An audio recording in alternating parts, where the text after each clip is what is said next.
D'où vient le rejet? Examinons les 7 sources suivantes. Dans tous les cas où des parents ont rejeté leur enfant, ils doivent s'en repentir. Puis, lorsque c'est possible, ils doivent en demander pardon à leur enfant.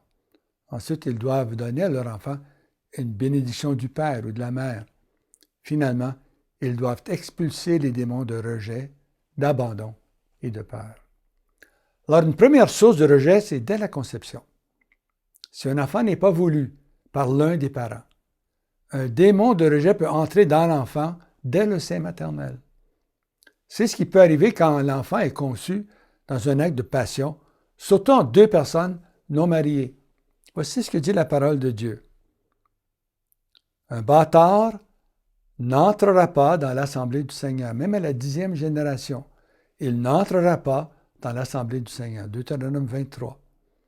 Cette malédiction de la loi peut donner un droit aux démons de rejet, d'abandon et de peur, d'entrer dans l'enfant dès le sein maternel. L'enfant peut aussi ressentir la honte et la culpabilité associées à la conduite de ses parents non mariés. Lorsque Dieu nous a adoptés comme ses enfants à cause de Jésus, il a aboli la malédiction de la loi venant de nos ancêtres. Mais ça ne se fait pas par magie, mais par la foi. Une deuxième source de rejet, dès le sein maternel ou dans la petite enfance. Si l'enfant n'est pas voulu, il peut être atteint d'un esprit de rejet. S'il y a conflit et trouble dans le ménage durant sa vie intra-utérine ou dans sa petite enfance, l'enfant aura probablement des sentiments de rejet, d'abandon et de peur. Aussi, quand les parents sont déçus du sexe de leur enfant, il peut en résulter chez l'enfant le rejet et le rejet de soi. Le père ou la mère ou les deux voulaient un garçon et c'est une fille, ou vice-versa. Troisième cause de rejet, les enfants adoptés. Un enfant adopté peut lutter contre un sentiment profond de rejet de ses parents géniteurs. Une quatrième source de rejet, c'est l'enfant du milieu. Souvent, l'enfant du milieu se sent rejeté parce que l'aîné et le benjamin bénéficient de plus d'attention que lui.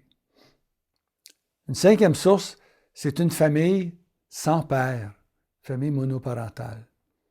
Dans une famille, c'est le père qui donne l'identité et la stabilité émotive. Mais dans une famille sans père, les enfants n'ont pas la plénitude de l'acceptation et de l'amour parentaux. Les enfants peuvent être sujets au rejet. Une sixième source, c'est dans les familles reconstituées. Ces familles peuvent occasionner un esprit de rejet chez les beaux enfants de l'un ou de l'autre parent qui s'inquiètent du manque d'attention de l'autre envers ses enfants. Il peut y avoir un manque d'amour généreux qui coule entre les parents et les enfants des deux côtés. Une septième source, c'est la jalousie du père. Parfois, le père a un grand ressentiment devant toute l'attention que son épouse maintenant donne à son enfant et se sent négligé. Un esprit de rejet peut passer du père au bébé et l'enfant grandit dans ce cycle vicieux du rejet.